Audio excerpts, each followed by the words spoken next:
नमस्कार, मैं हूँ रजनीश। राजनीति विज्ञान विषय के अंतर्गत एक महत्वपूर्ण पेपर है तुलनात्मक राजनीति यानी कंपैरेटिव पॉलिटिक्स का। यह पेपर ग्रेजुएशन और पोस्ट ग्रेजुएशन यानी बीए और एमए में भी शामिल किया गया है, नेट में भी शामिल किया गया है, अन्य प्रतियोगी परीक्षाओं में भी राजनीति विज्ञान के विषय के अंतर्गत तुलनात्मक राजनीति का पेपर महत्वपूर्ण रूप से शामिल किया गया है।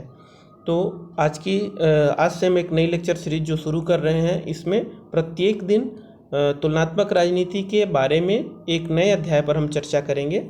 तो आइए शुरू करते हैं। आज की चर्चा का विषय है अर्थ एवं प्रकृति, यानी तुलनात्मक राजनीति का क्या अर्थ है, इसके बारे में हम परिचय में प्राप्त करेंगे और इसकी क्या प्रकृति है इस बारे में जानेंगे। यहाँ पर ये मेरे बारे में दिया हुआ है। इसके नीचे टेलीग्राम चैनल का लिंक भी दिया हुआ है। इस चैनल पर जाकर के आप इस वीडियो का पीडीएफ प्राप्त कर सकते हैं। तो आइए शुरू करते हैं। तुलनात्मक राजनीति विज्ञान की एक शाखा है। जैसे अन्य महत्वपूर्ण शाखा है अंतर्राष्ट्रीय संबंध है, राजनीतिक सिद्धांत है, भारतीय राज्य व्यवस्था है, लोक प्रशासन है, प्रमुख विचारकों के बारे में जो अध्ययन है, इनके साथ साथ तुलनात्मक राजनीति भी एक महत्वपूर्ण शाखा है। इसकी आवश्यकता तब पड़ी जब राजनीति विज्ञान की व्यवहार्यता के बारे में ज़्यादा अध्ययन किया जाने लगा, अर्थात इसके व्यवहारिक पक्ष पर ज़्यादा जोर दिया जाने लगा। तो यह काम क्या करता है राजनीति विज्ञान में? जो तुलनात्मक राजनीति है, यह क्या काम, इसमें क्या अध्ययन किया जाता है? यह राजनीतिक व्यवहार का संपूर्णता में अध्ययन करता है। राजनीतिक व्यवहार की संपूर्णता का मतलब यह हुआ कि जो औपचारिक संस्थाएं हैं, जो कानून बने हैं, जो संविधान में वर्णित है, इसके अलावा वास्तव में वो क्या व्यवहार करते हैं, इनके बारे में भी अध्ययन तुलनात्मक राजनीति में किया जाता है। यानी औपचारिक और अनौपचारिक दोनों तरह के अध्ययन तुलनात्मक राजनीति के अंतर्गत किए जाते हैं। यह सरकार के कार्य और व्यवहारों का अध्ययन करता है। सरकार के कार्य और व्यवहार का मतलब हुआ कि संविधान में उन्हें जो शक्तियां प्रदान की गई हैं और उसके अलावा उन शक्तियों को जिस तरह से वह प्रयोग करते हैं, कार्य की जो पद्धति अपनाते हैं, उनका अध्ययन करते हैं। इनका केवल अध्ययन तक ही सीमित नहीं है। तुलनात्मक राजनीति का क्षेत्र तुलना तक जाता है। इसका मतलब कि दो तरह की अलग अलग व्यवस्थाओं का अध्ययन करके उनमें तुलना करना और तुलना करने के बाद किसी एक निष्कर्ष तक पहुंचना, जिससे कि आगे के राजनीतिक सिद्धांत बनाए जा सके या पूर्व में प्रचलित राजनीतिक सिद्धांतों को सुधार किया जा सके या राजनीतिक सिद्धांतों को पुनः से प्रमाणित किया जा सके।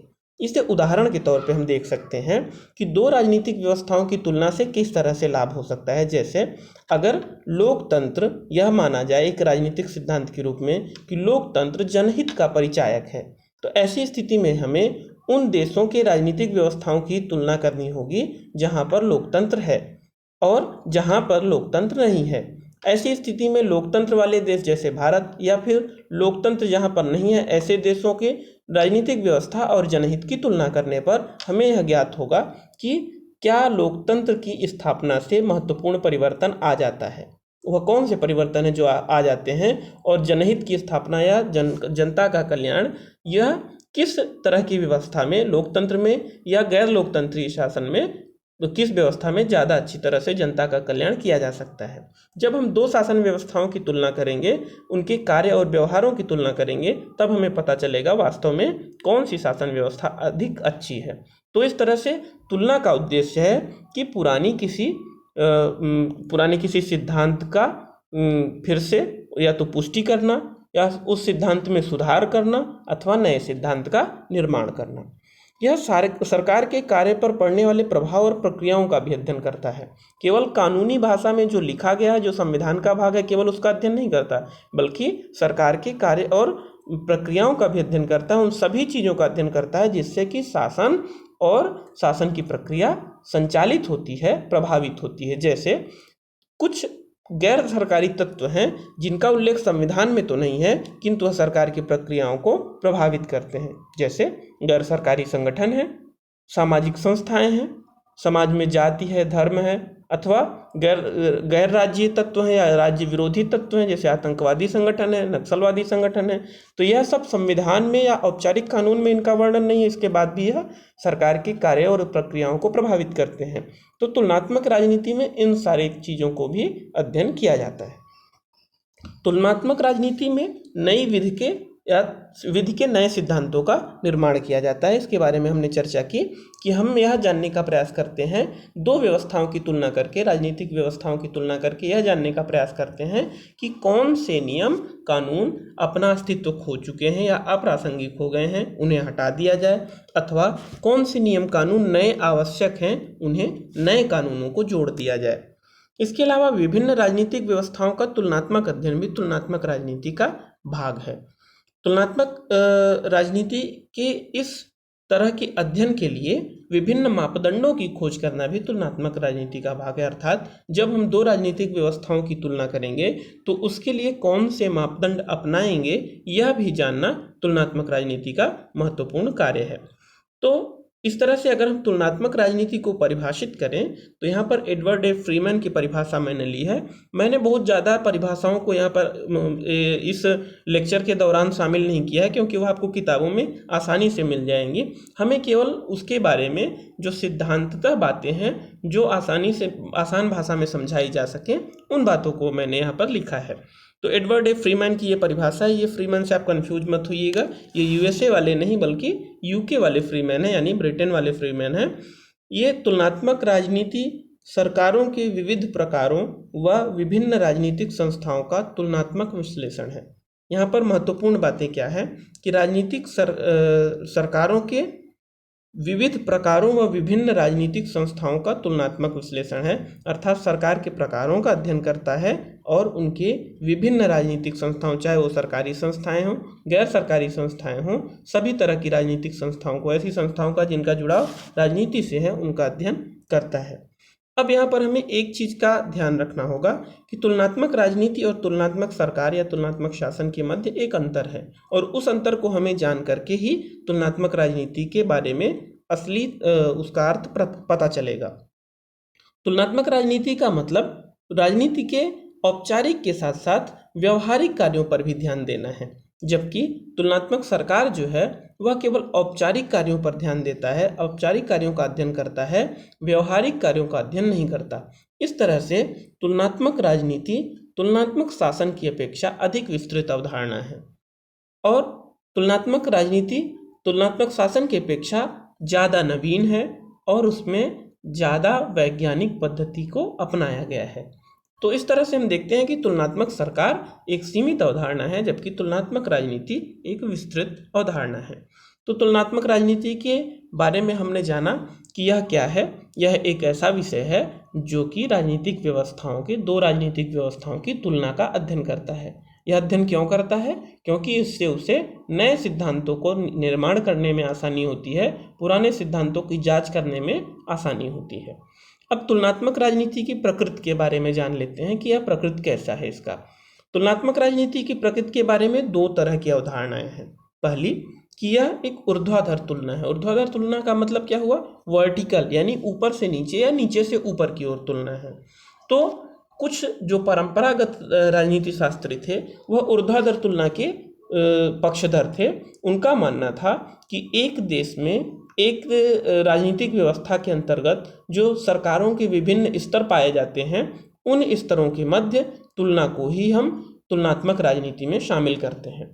तो एक देश के अंतर्गत जो शामिल विभिन्न सरकारें हैं, जैसे कि अगर देश संघात्मक है, भारत का उदाहरण लेते हैं तो केंद्र सरकार है, राज्य सरकार है, फिर पंचायती स्वशासन है अथवा नगरीय स्वशासन है। तो इस तरह से कई सारे स्तर सरकार के प्राप्त होते हैं।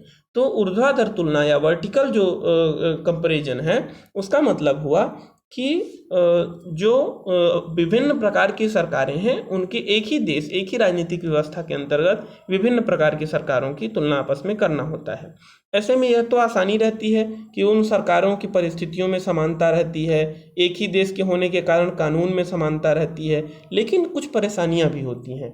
अगर आप भारत देश का उदाहरण लें और भारत में केंद्र सरकार की तुलना राज्य सरकार से करें तो भले कानून एक हैं, लेकिन दोनों की शक्तियों में अंतर है, दोनों के आय स्रोत में भी अंतर है, दोनों के नियंत्रण क्षेत्र में अंतर है। तो इस तरह से हम देखते हैं कि जब दो सरकारों में इतना बड़ा अंतर है तो उनके बीच तुलना नहीं की जा सकेगी। तो सामान्यतया प्रारंभ में जब तुलनात्मक राजनीति के अध्ययन की शुरुआत हुई तो प्रारंभ में ऊर्ध्वाधर तुलना को ज़्यादा महत्व दिया गया, क्योंकि उनका ऊर्ध्वाधर तुलना यानी वर्टिकल कंपैरिजन करने वाले लोगों की यह मान्यता थी कि यह एक ही परिस्थिति में अगर किया जाएगा तो एक सरकार के विभिन्न स्तरों, एक ही देश के विभिन्न सरकारों में यह तुलना की जा सकती है।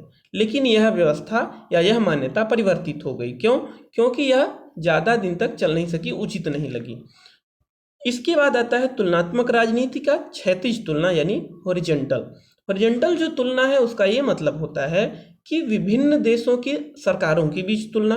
पहली चीज, जैसे भारत देश के सरकार की तुलना पाकिस्तान से अथवा नेपाल से या अमेरिका से, या भारत के लोकतंत्र की तुलना या भारत की राजनीतिक पार्टियों की तुलना, भारत में मतदान व्यवहार की तुलना दूसरे देशों के मतदान व्यवहार से, भारत में भ्रष्टाचार की तुलना दूसरे देशों के भ्रष्टाचार से। तो इस तरह से हम देखते हैं कि जो क्षैतिज तुलना है वह एक देश की राजनीतिक व्यवस्था की तुलना दूसरे देश से करती है। हालांकि इसमें एक परेशानी है कि प्रत्येक देश की परिस्थितियां भिन्न भिन्न हैं, किंतु एक बात ध्यान रखने की है कि प्रत्येक देश की जो केंद्रीय सरकार है उनके बीच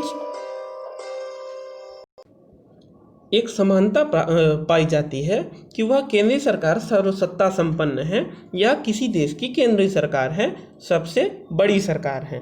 तो इस तरह से जो क्षैतिज तुलना है वह एक देश की सरकार की तुलना या एक देश के राजनीतिक व्यवहार, राजनीतिक व्यवस्था की तुलना दूसरे देश के राजनीतिक व्यवहार, राजनीतिक व्यवस्था के साथ करता है। एक दूसरी तरह की तुलना होती है कि एक ही देश के विभिन्न समय में किए जाने वाले सरकारों की तुलना या विभिन्न समय में स्थापित व्यवस्था की तुलना। जैसे अगर भारत का उदाहरण लें तो भारत में ऐतिहासिक आधार पर इसे बांट सकते हैं कि प्राचीन काल में भारत में सरकार की क्या अवस्था थी, फिर मध्यकाल में क्या अवस्था थी और वर्तमान काल में या आधुनिक काल में क्या अवस्था रही है। या फिर इसे छोटा करके और छोटा करके देख सकते हैं कि विभिन्न प्रधानमंत्रियों के कार्यकाल में भारतीय शासन की क्या अवस्था रही है। जैसे नेहरू युग में क्या था, इंदिरा युग में, लाल बहादुर शास्त्री के टाइम पे, तो मनमोहन सिंह जी के टाइम पे। तो इस तरह से हम देखते हैं कि अगर एक ही देश के अंतर्गत विभिन्न समय, विभिन्न काल में, ऐतिहासिक परिप्रेक्ष्य में यह देखा जाए कि अलग अलग शासन के दौरान क्या अलग अलग व्यवस्थाएं थीं और उनकी आपस में तुलना की जाए तो यह भी हॉरिजॉन्टल तुलना या क्षैतिज तुलना कहलाएगी। तो इस तरह से तुलनात्मक राजनीति की प्रकृति में दो तरह की बातें हैं, एक ऊर्ध्वाधर यानी ऊपर से नीचे की ओर वर्टिकल, और दूसरा क्षैतिज यानी दो सरकारों की तुलना, चाहे वह एक देश की सरकार की दूसरे देश से तुलना की जाए अथवा एक ही देश के अलग अलग टाइम पीरियड में सरकार की तुलना की जाए। तो इस तरह से क्षैतिज और वर्टिकल यह दो तरह की इसकी प्रकृति हो सकती है। वर्तमान में जो क्षैतिज प्रकृति की तुलना है वह ज़्यादा मान्य है और वही ज़्यादा राजनीति शास्त्रियों द्वारा अपनाई जाती है। अब तुलनात्मक राजनीति के विकास के बारे में थोड़ा सा जान लेते हैं। तुलनात्मक राजनीति ऐसा नहीं है कि यह नया सब्जेक्ट है, इसकी इस तरह की विधि का प्रयोग पहले भी होता था। जब दो चीज़ों में किसी एक अच्छी चीज़ को चुनना हो तब तुलना की बात स्वतः ही आ जाती है। अरस्तु ने अपने अध्ययन में 158 देशों के संविधानों की चर्चा की है और उन संविधानों में जो अच्छी बातें हैं उनका अध्ययन करके एक नए तरह के संविधान या संविधान में क्या तत्व होना चाहिए इसके बारे में उन्होंने बताया है। तो यह विभिन्न देशों के संविधानों का अध्ययन और उनका अध्ययन करने के बाद उनकी तुलना करना यह प्राचीन काल से ही चला आ रहा है। आप जब महाभारत के शांति पर्व में इस तरह के विद्वानों के बीच आपस के वार्तालाप को सुनेंगे तो वह बताते हैं कि अगर राज्य की पद्धति ऐसी हो तो अगर राजतंत्र है तो क्या व्यवस्था होगी, अगर वहाँ पर जनता का शासन है तो क्या व्यवस्था होगी, अराजकता की स्थिति में क्या व्यवस्था होगी।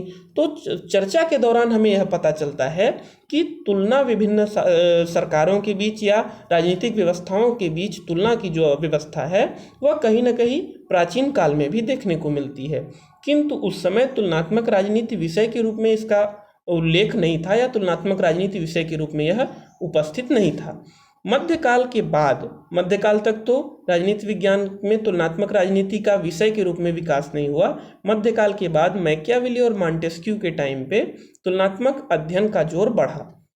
मैकियावेली ने अपने पुस्तक में विभिन्न जगहों पर विभिन्न राजनीतिक व्यवस्थाओं की तुलना करते हुए अच्छे राजा और अच्छी राज व्यवस्था के बारे में बताया। यही सेम थिंग मॉन्टेस्क्यू के अध्ययन में भी हुआ। मॉन्टेस्क्यू ने भी अपने पुस्तक में विभिन्न राजनीतिक व्यवस्थाओं की तुलना करके सेपरेशन ऑफ पावर और जो भी मतलब राजनीतिक व्यवस्था चलाने के लिए जो महत्वपूर्ण प्रावधान किए जा सकते हैं, इस तरह की चर्चा उन्होंने की थी। अब किंतु वास्तव में जो तुलनात्मक राजनीति है उसका प्रमुख रूप से विकास द्वितीय विश्व युद्ध के पश्चात होना शुरू हुआ। क्यों? क्योंकि द्वितीय विश्व युद्ध के पश्चात महत्वपूर्ण परिवर्तन आए। पहले तो द्वितीय विश्व युद्ध के पश्चात बहुत सारे देश नव स्वतंत्र हुए। उन नव स्वतंत्र देशों की राजनीतिक व्यवस्थाएं अलग थी। 1945 में विश्व युद्ध खत्म हुआ और 1945 के बाद 50 से अधिक देशों को उपनिवेशवाद से आज़ादी मिली। तो उन देशों की परिस्थितियां अलग थीं, उन देशों में राजनीतिक व्यवस्थाएं अलग थीं, अथवा यूरोपीय मॉडल का ही अगर राजनीतिक व्यवस्था अपनाई गई तो उन देशों में उसकी प्रकृति अलग थी। जैसे भारत में ही लोकतंत्र तो अपनाया गया, किंतु वह लोकतंत्र ब्रिटेन अथवा अमेरिका के लोकतंत्र से अलग था। अथवा जिन देशों में साम्यवाद अपनाया गया, साम्यवादी व्यवस्था अपनाई गई, उन देशों का साम्यवाद रूस अथवा चीन के साम्यवाद से अलग था। तो द्वितीय विश्व युद्ध के दौरान सरकार और उसके औपचारिक संस्थाओं की तुलना में काफ़ी बढ़त मिली, काफ़ी ज़्यादा वृद्धि हो गई, क्योंकि नए सिद्धांतों के निर्माण के लिए और सिद्धांतों के प्रेक्षण के लिए, उनकी जांच के लिए भी यह महत्वपूर्ण था कि दो व्यवस्थाओं की तुलना आपस में की जाए। इसके बाद वर्तमान समय का विकास हम देखते हैं। वर्तमान समय में केवल सरकार की तुलना नहीं बल्कि सरकार के व्यवहार की तुलना भी शुरू हो गई।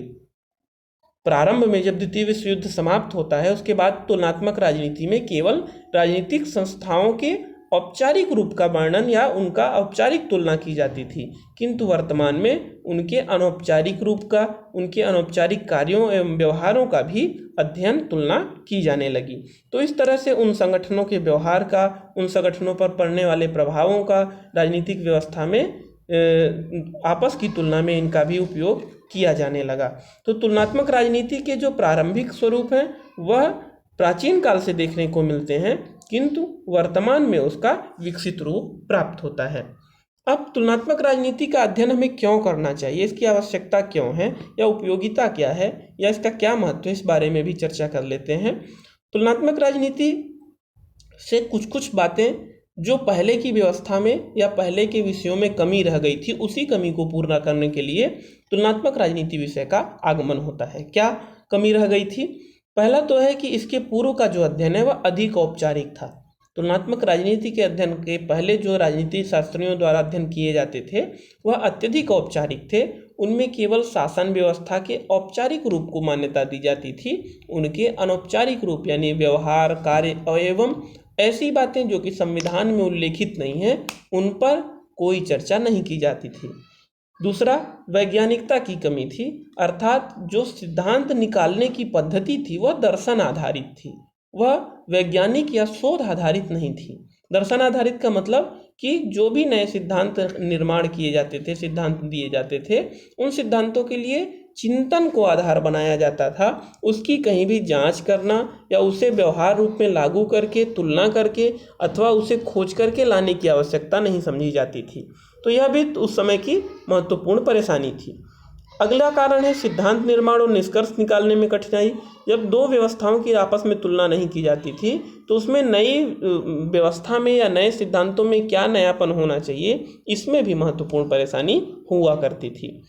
इसके अलावा जब द्वितीय विश्व युद्ध समाप्त हुआ तब परंपरागत राजनीतिक अध्ययन की कमियों का भी उजागर हुआ। जैसे द्वितीय विश्व युद्ध के दौरान जो हिंसा, जो रक्तपात हुआ, राज्य की व्यवस्थाएं हिंसा को रोकने में सक्षम नहीं थी, शांति स्थापित करने में सक्षम नहीं थी।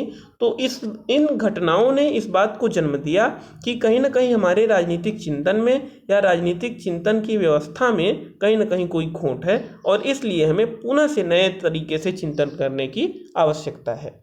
तुलनात्मक राजनीति के लिए यह भी महत्वपूर्ण, इस विषय के उदय का यह भी महत्वपूर्ण कारण है कि तुलनात्मक राजनीति के उदय का यह भी महत्वपूर्ण कारण है कि द्वितीय विश्व युद्ध के पश्चात नए राष्ट्रों का उदय हुआ। नए राष्ट्रों का उदय जो उपनिवेश थे पहले ब्रिटेन के अथवा फ्रांस के अथवा पुर्तगाल के, तो इन देश उपनिवेशों को आज़ादी मिली और नए देश के रूप में संगठित हुए। अब नए देशों की व्यवस्थाएं अलग थीं और उनकी तुलना यूरोपीय व्यवस्थाओं से करना अथवा उनके बारे में अध्ययन करना इसी बात ने तुलनात्मक राजनीति को जन्म दिया। यूरोपीय सरकारों का नए परिवेश में संचालन शुरू हुआ।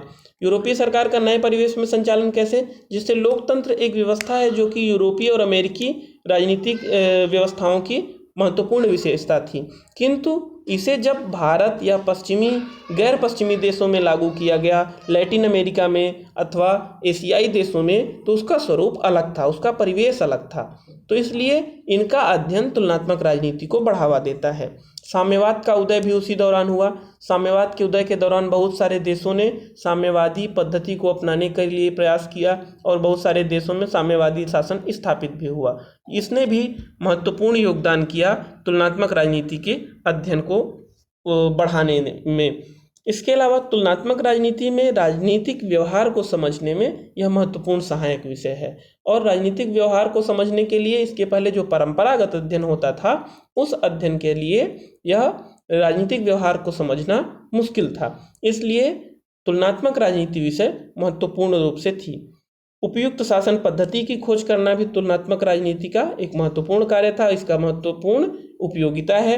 विभिन्न शासन पद्धतियों, राजनीतिक संस्थाओं, व्यवहारों की तुलना करके उनकी कमियों को पता करना और उन्हें दूर करना, यह भी तुलनात्मक राजनीति का महत्वपूर्ण कार्य था। अब आपको यह समझ में आ गया होगा कि जैसे जैसे परिस्थितियां बदलती गईं, वैसे वैसे तुलनात्मक राजनीति के उदय के लिए या राजनीतिक व्यवस्था के अध्ययन की नई पद्धति को अपनाने के लिए धीरे धीरे परिस्थितियां बनती गईं और इस तरह से एक नए विषय या एक नई शाखा का जन्म हुआ। आज के लेक्चर में हमने तुलनात्मक राजनीति के अर्थ और उसकी प्रकृति के बारे में, उसके विकास और उसकी उपयोगिता के बारे में जाना है। आगे हम तुलनात्मक राजनीति के महत्वपूर्ण उपागम यानी अप्रोचेज के ऊपर चर्चा करेंगे। यह आपके लिए महत्वपूर्ण होगा, परीक्षाओं के लिए महत्वपूर्ण होगा। आप इसे ध्यान से पढ़ें और इस लेक्चर सीरीज को फॉलो करें। धन्यवाद। महादेव।